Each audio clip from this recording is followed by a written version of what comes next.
This is Pankaj Ziman, faculty member of SBS Law College, Sriganganagar. We are studying the subject professional ethics, bar bench relation, and moot court. And next question is, what is meant by contempt of the court? How does a civil contempt differ from a criminal contempt? तो इसको हम यहाँ पे समझेंगे. देखिए, सबसे पहले समझ लीजिए कि कंटेम्प्ट ऑफ द कोर्ट होता क्या है. हर एक कोर्ट की अपनी एक डिग्निटी होती है और एडवोकेट को और पार्टीज़ को उस डिग्निटी को मेंटेन करना होता है. जब भी कोर्ट कोई डिसीजन देती है, कोई प्रोसीजर फॉलो करती है, कोई ऑर्डर कोई देती है, तो ये पार्टीज़ को मानना पड़ता है, एडवोकेट को उसको मानना पड़ता है. उसमें किसी तरीके का कमेंट जो है, किसी तरीके की इंटरफेरेंस जो है एडवोकेट को या फिर पार्टीज़ को नहीं करनी है. कोर्ट के डिसीजन पे किसी तरीके की कमेंटिंग वहाँ पे नहीं करनी है. कोर्ट के डिसीजन मेकिंग में किसी तरीके की इंटरफेरेंस वहाँ पे नहीं करनी है. अगर ऐसा किया जाता है तो इसको ही कंटेम्प्ट ऑफ द कोर्ट बोला जाता है और पनिशमेंट वहाँ पे हो सकती है. ये कोड ऑफ कंटेम्प्ट दो तरीके का होता है, एक सिविल कंटेम्प्ट होता है, एक क्रिमिनल कंटेम्प्ट होता है. दोनों को हम यहाँ पे पढ़ेंगे. देखिए, court has its on dignity. तो कोर्ट की अपनी एक डिग्निटी होती है, अपना एक सम्मान होता है. The atmosphere of the court is expected as serious and extreme peaceful. Court का माहौल जो है एक्सपेक्ट किया जाता है कि पीसफुल रहे. It is the duty of the parties and advocate that they shouldn't do such conduct which injurious dignity. ये पार्टीज़ की और एडवोकेट की ड्यूटी बनती है कोई ऐसा कोई काम ना करे जिससे कोर्ट की डिग्निटी जो है उसको किसी तरीके का नुकसान हो. If such act is done then it is called contempt of the court. अगर ऐसा होता है तो ये कंटेम्प्ट ऑफ द कोर्ट माना जाता है. और इसकी प्रोविज़न जो है कोर्ट कंटेम्प्ट एक्ट 1971 में और आईपीसी के अंडर जो है इसके प्रोविज़न जो है किए गए हैं. तो देखिए, एडवोकेट एक्ट आपने पढ़ लिया और कोर्ट के कंटेम्प्ट के लिए, कोर्ट की अवमानना के लिए हमारे पास एक और एक्ट है, कोर्ट कंटेम्प्ट एक्ट 1971. इसको हम यहाँ पे पढ़ेंगे और इसी के अंडर जो है कंटेम्प्ट ऑफ द कोर्ट जो है बताया गया है. Visharam Singh Raghuvanshi versus state of Uttar Pradesh AI 2011 supreme court में बोला गया, it has been stated by the Supreme Court that the contempt jurisdiction intend to uphold majesty and dignity of the court and not aimed at protecting a judicial officer from the criticism. तो supreme court ने यहाँ पे ये बोला था कि contempt jurisdiction का intention जो ये है कि कोर्ट की डिग्निटी बनी रहे, जुडिशियल ऑफिसर को प्रोटेक्ट करना जो है इसके अंडर नहीं आता है. ये इस डिसीजन में बोला गया था. What is contempt of the court? तो section 2A of the contempt act 1971 के अंडर जो है कंटेम्प्ट, कोर्ट ऑफ कंटेम्प्ट को डिफाइन किया गया और यही बोला गया है कि court contempt means civil contempt and criminal contempt. तो वर्दी डेफिनेशन जो है यहाँ पे नहीं दी गई है, तो हमें फिर आईपीसी में जाना पड़ेगा. सेक्शन 228 ऑफ आईपीसी में जो है कंटेम्प्ट ऑफ द कोर्ट की डेफिनेशन दे रखी है. Whoever intentionally offer any insult और causes any interruption to any public servant. जो कोई जानबूझ के या जो है इंटेंशनली जानबूझ के इंटरप्ट करता है किसी पब्लिक सर्वेंट को, while such public servant is sitting in any stage of judicial proceeding. जब वो पब्लिक सर्वेंट जो है किसी जुडिशियल प्रोसीडिंग के नाते जो है बैठा हुआ है, पब्लिक सर्वेंट जो है sitting in the capacity of judicial officer and holding a judicial proceeding. तो अगर ऐसा वो करता है, shall be punished with a simple imprisonment for a term which may extend to 6 month. तो अगर वो ऐसा करता है तो उसको एक सिंपल इम्प्रिजनमेंट हो सकती है 6 महीने की, और फाइन भी हो सकता है और फाइन एक्सटेंड भी हो सकता है 1000 तक का. So section 2 to 8 consider to act as contempt of the court. तो सेक्शन 2 to 8 के अकॉर्डिंग जो है ये दो काम जो है कंटेम्प्ट ऑफ द कोर्ट माने जाएंगे. इंसल्ट करते हैं पब्लिक सर्वेंट की जानबूझ के, who is sitting in judicial proceeding, जो कि किसी जुडिशियल प्रोसीडिंग को होल्ड कर रहा है, चला रहा है. इंटरफेरेंस इन हिज वर्क, उसके वर्क में जो है इंटरफेरेंस वहाँ पे की जाती है. For example, using insulting word for a जज और publication is contempt of the court. अगर किसी जज के अगेंस्ट इंसल्टिंग वर्ड यूज़ किए जाते हैं या उसकी पब्लिकेशन की जाती है तो ये कंटेम्प्ट ऑफ द कोर्ट माना जाएगा. आर करुम्पन बस पेट्रोल चेन्नई राइफल क्लब AI 2004 के केसेस में ये बोला गया. In re suo motu contempt AI 2002 supreme court cases में supreme court said that any insult और criticism which wound dignity of the court by which the reputation of the court decreases in the public and disturbance in the proceedings of the court is contempt of the court. ऐसा कोई भी काम ऐसा इसी किसी तरीके की कोई इंसल्ट या किसी तरीके का क्रिटिसिज्म जिससे कोर्ट की डिग्निटी को आघात पहुंचता है, by which reputation of court degrees, जिससे कोर्ट की रेपुटेशन खराब होती है, पब्लिक डिस्टर्बेंस होता है, प्रोसीडिंग जो है कि ऐसी डिस्टर्ब होती है, तो ये कंटेम्प्ट ऑफ द कोर्ट जो है माना जाएगा। अनिल रतन सरकार वसी हिरक घोष के केसेस में 2002 में सुप्रीम कोर्ट ने बोला था, court have a powerful weapon to prevent the disturbance in peaceful operation of proceeding and maintain the dignity of the court.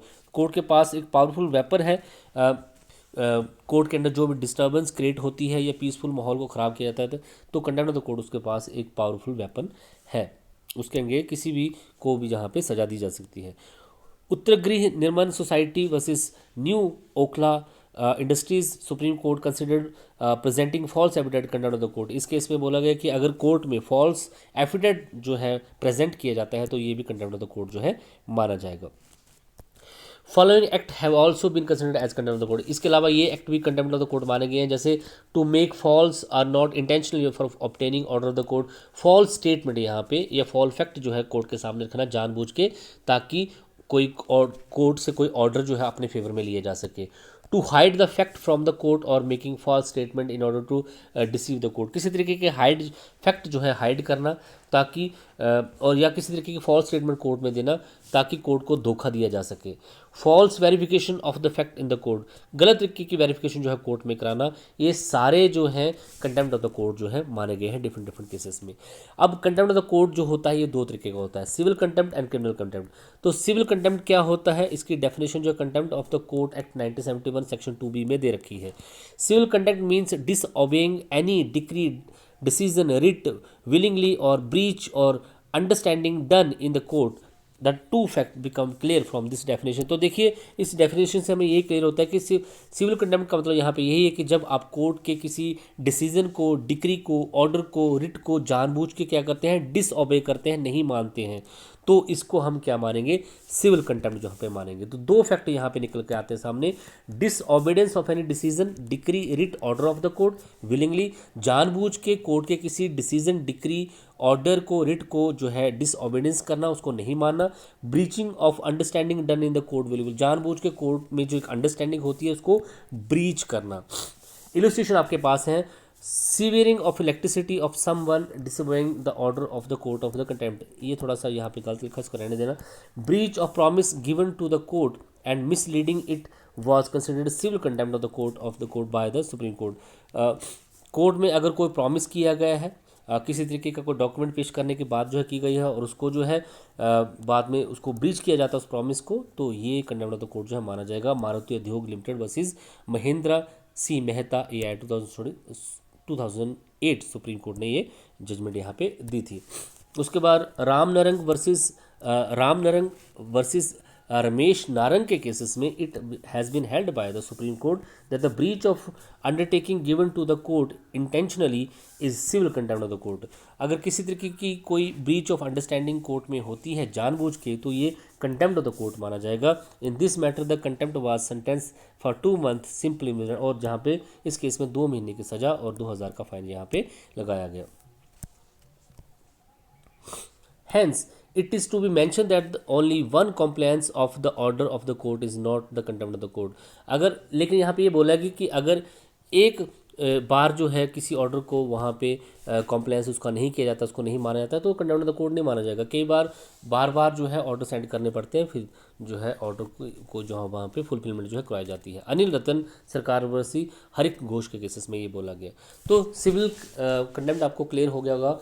Simple word में आप ये बोल सकते हैं कि जब आप कोर्ट के ऑर्डर को, डिसीजन को या प्रोसीडिंग को या किसी रिट को जो है विलफुली डिसओबीडियंस करने की कोशिश करते हैं, जानबूझ के उसको नहीं मानने की कोशिश जो है आप करते हैं, तो उसको सिविल कंटेम्प्ट जो है यहाँ पे बोला जाएगा।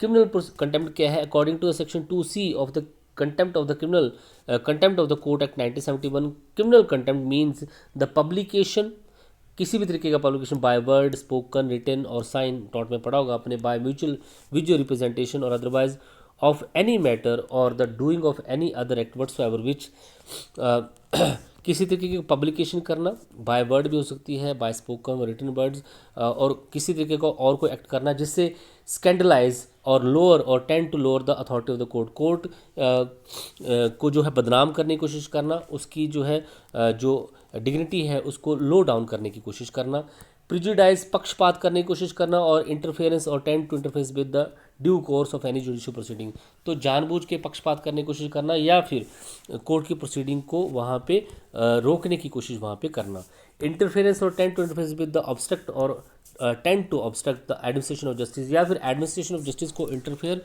करने की कोशिश करना या ऑब्स्ट्रक्ट किया जाना, ये सारे जो हैं क्रिमिनल कंटेम्प्ट में आ जाते हैं। तो स्कैंडलाइज करना, प्रिजुडिस करना, इंटरफेरेंस करना जुडिशियल प्रोसीडिंग को, एडमिनिस्ट्रेशन ऑफ जस्टिस को जो है ऑब्स्ट्रक्ट करने की कोशिश करना या कोर्ट को बदनाम करने की कोशिश करना, ये सारे काम जो हैं किस में आते हैं, क्रिमिनल कंटेम्प्ट में आते हैं। In this way condemn the court doing such an act publish which criticize the court, इस तरीके का कोई भी काम जिससे आप कोर्ट का क्रिटिसिज्म कर रहे हैं और उस क्रिटिसिज्म को आप पब्लिश कर रहे हैं और जिससे लो डाउन द इट्स अथॉरिटी, जिसकी कोर्ट की अथॉरिटी कम हो रही है, किसी तरीके के इंटरफेरेंस आप कोर्ट के मैटर में कर रहे हो, तो ये सारे जो है क्रिमिनल कंटेम्प्ट जो है माने जाएंगे।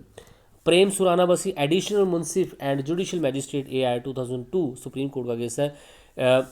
In this case, an advocate named Prem Surana used indecent language for the magistrate and clapped him. Supreme Court considered as serious criminal contempt. तो इस केस में प्रेम सुराना जो कि एडवोकेट हैं, उन्होंने मजिस्ट्रेट के अगेंस्ट जो है इनडिसेंट लैंग्वेज यूज़ की और सुप्रीम कोर्ट में क्लैप किया, तो इसको जो है सीरियस क्रिमिनल कंटेम्प्ट जो है माना गया। यहाँ पे इनरी नंदलाल का केस है सुप्रीम कोर्ट का 1999 में, थ्रोइंग शूज़ अपॉन द जज and shouting was held contempt of the court, जज पे जूता फेंकना या जज पे शाउट करना, उसको जोर जोर से बोलना भी कंटेम्प्ट ऑफ द कोर्ट जो है यहाँ पे माना गया। इसके अलावा MB Sangani versus Punjab Haryana high court, using insulting language by the advocate comparing him with administrator was considered the contempt of the court, किसी भी एडवोकेट जज के अगेंस्ट इंसल्टिंग वर्ड यूज़ करना भी जो है यहाँ पे कंटेम्प्ट ऑफ द कोर्ट जो है माना गया। Rajesh Kumar Singh versus high court of judicature of Madhya Pradesh, it has been held by the supreme court that the offensive criticism and scandalous allegation तो made by the advocate against जज is like a disgrace of the court, तो offensive word जो है against जज use किए जाते हैं या फिर स्कैंडलाइज एलिगेशन जो है लगाने की कोशिश वहाँ पे की जाती है, तो फिर ये भी जो है कंडेम्प्ट ऑफ द कोर्ट जो है यहाँ पे माना जाएगा। लेकिन इसके एक्सेप्शंस भी यहाँ पे बताए गए हैं कि इन कंडीशन में जो है कंडेम्प्ट ऑफ द कोर्ट नहीं माना जाएगा। जब आप एक बोनाफाइड पब्लिकेशन करते हैं, जो भी आप बोल रहे हैं वो आप बोनाफाइडली बोल रहे हैं, सच बोल रहे हैं, कोई इंटेंशन आपकी गलत वहाँ पे नहीं है। Right and proper publication of judicial proceeding, judicial proceeding की पब्लिकेशन आप राइट और प्रॉपर वे से कर रहे हैं, जो कोर्ट में चल रहा है उसकी पब्लिकेशन कर रहे हैं, अपनी तरफ से आपने कुछ नहीं बोला या लिखा है।